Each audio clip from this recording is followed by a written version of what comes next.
Men senga. Yop eshikni. Qochasanmi yo'qmi? Yo'q. Qoch deyapman senga, yaqinlashma menga.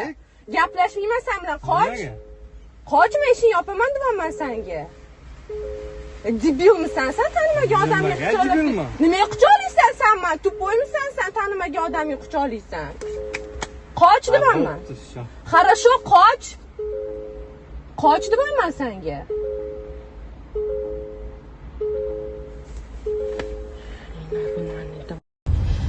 2 soat deganda 102 keldi. Meni oldimga 2 soat deganda.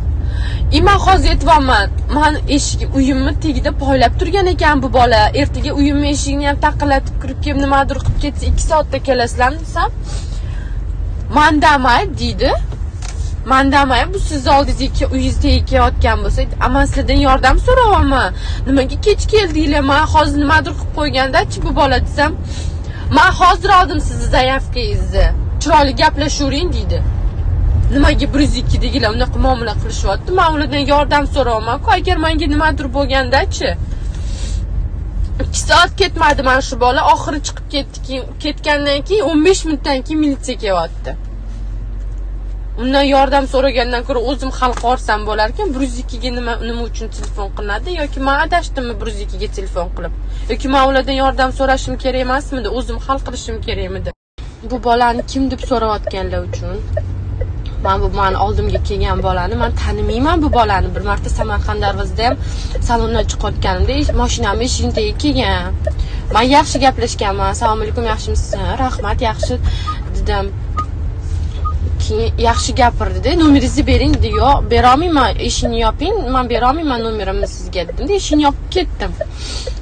Bugun uydan tushsam, eshigimni parkovkani mashinamni yonida bitta boshqa mashina turibdi. Bizda o'zi 4 ta mashina bor-da, o'zi qo'shnilarniki, begona mashinalar turmaydi.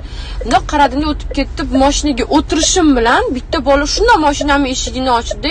"Qalaysan?" dedi. "Ha, yaxshimisiz?" desam, "Rahmat, yaxshi" dedi. Keyin bu eshikni yoping, men qoching mashinadan desam, bir nima deb men shuni quchoqlab ketyapti. "Qoch" deb urib ketdim. Undan uni videoni olaman. Undan keyingi videoni storyga qo'ydim. Men bu bolani boshqa tanimayman. Tanimagan odamni kelib quchoqlab ketyapti.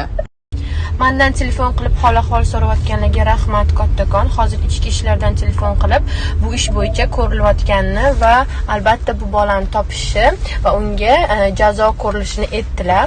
Va ichki ishlarga rahmat deyman kattakon.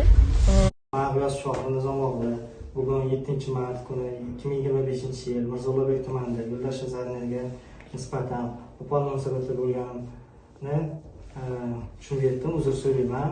Bunday holat boshqa qaytarilmaydi.